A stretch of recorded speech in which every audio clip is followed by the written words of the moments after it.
Bullmore Sports.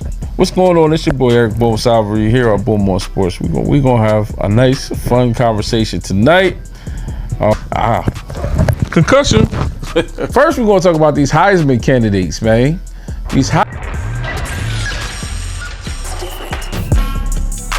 All right. What's going on? What's going down? Bullmore Sports. I'm in the building. Producer Baif is here. Not alone anymore. You are not alone. Not today. But what's going on? Happy September, October-ish? Almost at Oktoberfest. It's like I really, I'm saying this with the camera on. I really thought there was another day in this month. September 31st. You know what I mean? But tomorrow's about that wake up. It's the first of the month. It's like a lot of people got paid. First, we're going to talk about these Heisman candidates, man. These Heisman candidates, man. This was a good weekend to see some Heisman hopefuls on stage. I like about 5 of them. You know what I mean? I'm sure some more will emerge. And there are some people that I'm leaving off this list. But don't kill me for that. You know what I mean? I'm just not going in any particular order.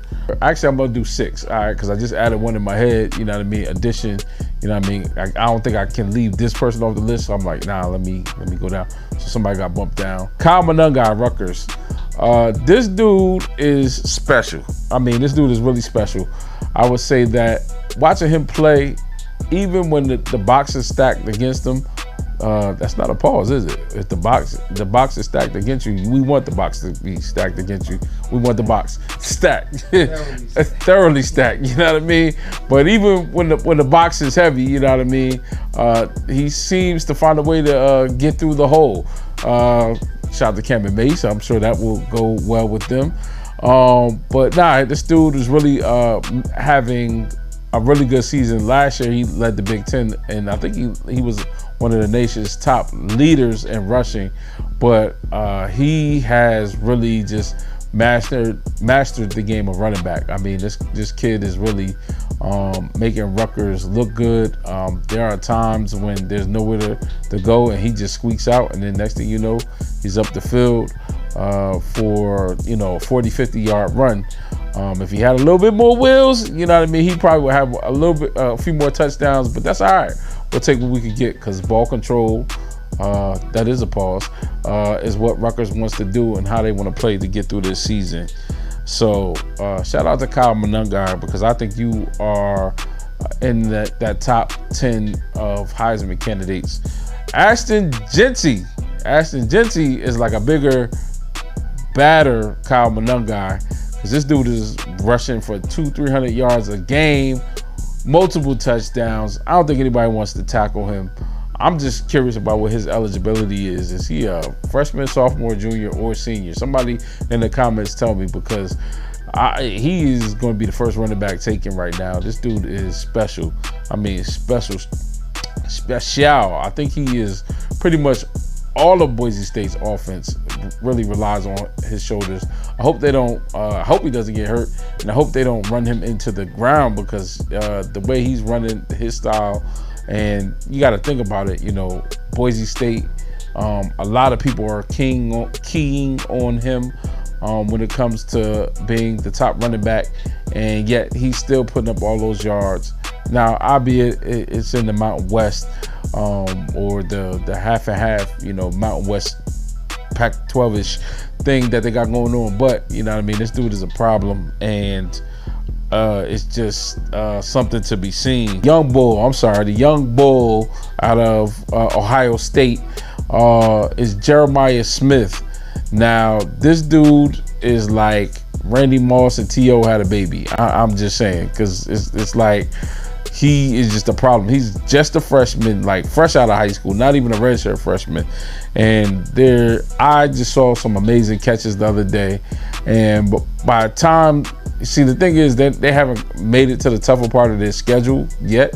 But by the time he gets there, I don't think he's had that Heisman performance yet.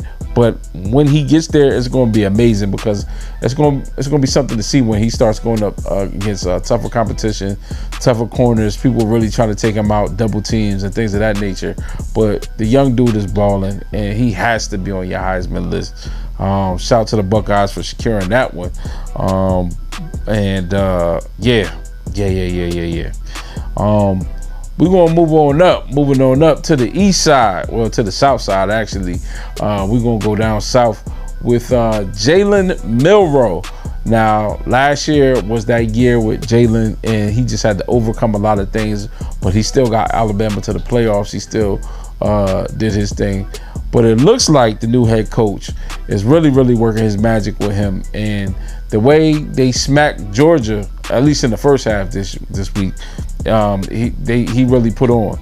Now, the thing that I think pushed Jalen Milroe into that echelon of the Heisman candidates is that when it was time, when Georgia came back, and it looked like it was going to be like a tighter game than it was supposed to be, because I don't know if Alabama just let their foot off the gas, or if Georgia just woke up. Whichever one it was a tight game coming down to the finish.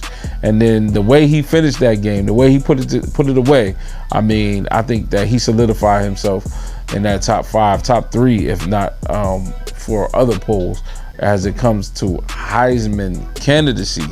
Now, this guy, he had an interesting game this week, but I will say that he's still one of the best QBs playing right now, and it is Cam Ward.